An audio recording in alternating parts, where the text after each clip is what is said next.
ગાંધીનગરથી સમાચાર છે। આરોગ્ય કર્મચારીઓની હડતાલ હજી પણ યથાવત છે। હડતાલ પરથી પરત ફરેલા કર્મચારીઓની જિલ્લા મુજબ માહિતી સામે આવી હોવાની પણ વિગતો છે। 5 જિલ્લાના એક પણ કર્મચારી હડતાલમાં જોડાયા નથી। અમદાવાદ, દાહોદ, ગીર સોમનાથ, ખેડા, મહીસાગરના એક પણ કર્મચારી આ હડતાલમાં જોડાયા નથી।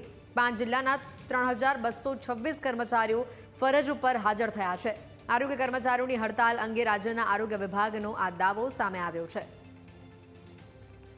મોટા સમાચાર આવી રહ્યા છે ગાંધીનગરથી કે જ્યાં આરોગ્ય કર્મચારીઓની જે હડતાલ છે તે હજી પણ યથાવત છે। આજે તેઓની હડતાલનો 13મો દિવસ છે અને આજે હડતાલ દરમિયાન કેટલાય લોકોને પોલીસ દ્વારા ડિટેન કરવામાં આવ્યા હતા।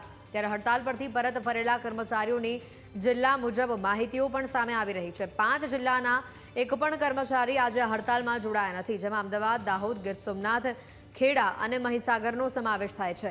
આ 5 જિલ્લાના એક પણ કર્મચારી હડતાલમાં જોડાયા નથી। વધુ માહિતી મેળવીશું। ફોન લાઈન પર સંવાદદાતા મલ્હાર જોડાઈ ચૂક્યા છે। મલ્હાર, જે પ્રકારે સવારે દ્રશ્યો આવ્યા હતા, કેટલાય આરોગ્ય કર્મીઓને પોલીસ દ્વારા ડિટેન કરવામાં આવ્યા હતા અને અહીંયા અપડેટ પણ આવી રહી છે કે 5 જિલ્લાના કુલ 3200 કરતાં વધુ કર્મચારીઓ ફરજ ઉપર હાજર થયા છે। ચોક્કસથી હેતુ નજર કરીએ તો છેલ્લા 13 દિવસથી ગાંધીનગર ખાતે આરોગ્ય કર્મચારીઓ દ્વારા જીસીટી આંદોલન ચલાવવામાં આવી રહ્યું છે, પરંતુ આંદોલનની વચ્ચે આજે રાજ્ય સરકારના આરોગ્ય વિભાગ દ્વારા જીસીટી પત્ર જાહેર જીસીટી કરવામાં આવ્યું છે। આ પત્રની અંદર સ્પષ્ટ લખવામાં આવ્યું છે કે આજના દિવસે 5 જિલ્લાઓની 3226 જેટલા કર્મચારીઓ જીસીટી ફરજ ઉપર હાજર થયા છે।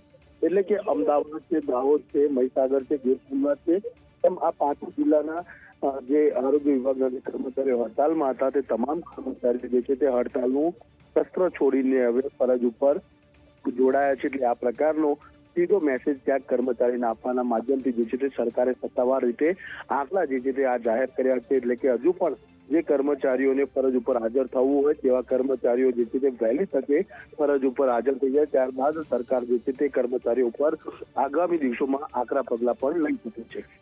મલ્હાર, હવે સૌથી મહત્વની વાત એ આવે છે કે આજે પોલીસ દ્વારા ઘણા બધા એવા કર્મચારીઓ છે જેને ડિટેન કરવામાં આવ્યા છે। સાથે જ આરોગ્ય મંત્રી તરફથી પણ ચેતવણી આ કર્મચારીઓને આપવામાં આવી છે। કાલે પણ આ જ પ્રકારની સ્થિતિ જોવા મળશે કે કેમ? ચોક્કસથી જે ગાંધીનગર ખાતે આરોગ્ય કર્મચારીઓ દેખાવ કરી રહ્યા છે તેની અંદર પણ 2 ભાગ જે છે તે પડી ગયાની વાત સામે આવી છે। જો કે આરોગ્ય કર્મચારીને કહેવું છે કે રાજ્ય સરકારના ઇશારે જે છે તે આંદોલનમાં 2 ભાગ પડ્યાની વાત જે છે તે અફવારૂપી ફેલાઈ રહ્યા છે, પરંતુ થોડા દિવસો પહેલા જ પણ આરોગ્ય મંત્રીએ કર્મચારીઓને સ્પષ્ટ સંદેશો આપ્યો હતો કે જ્યારે કર્મચારીઓ વિરુદ્ધ એક્ટમાં લાગુ થયું હોય તો તેઓએ તમામ પ્રકારની હડતાલ જે છે તે બંધ કરીને ફરજ ઉપર હાજર થવું જોઈએ। તેમ છતાં પણ કર્મચારીઓ જે છે ફરજ ઉપર હાજર નથી થયા અને આગામી દિવસો એટલે કે આવતીકાલે પણ કર્મચારીઓ જે છે તે હડતાલમાં આવશે તે પ્રકારનું પણ તેઓએ જે છે તે જણાવ્યું હતું। એટલે કે આવતીકાલે રવિવાર છે, એટલે કે 14મા દિવસે પણ તેઓ હડતાલ જે છે તે ચાલુ રાખશે, પરંતુ જે કેટલાક કર્મચારીઓ જે ફરજ ઉપર હાજર થયા છે તેનો સત્તાવાર આંક જે છે તે અત્યારે સરકારના આરોગ્ય વિભાગ દ્વારા જાહેર કરવામાં આવ્યો છે। મલ્હાર, માહિતી બદલ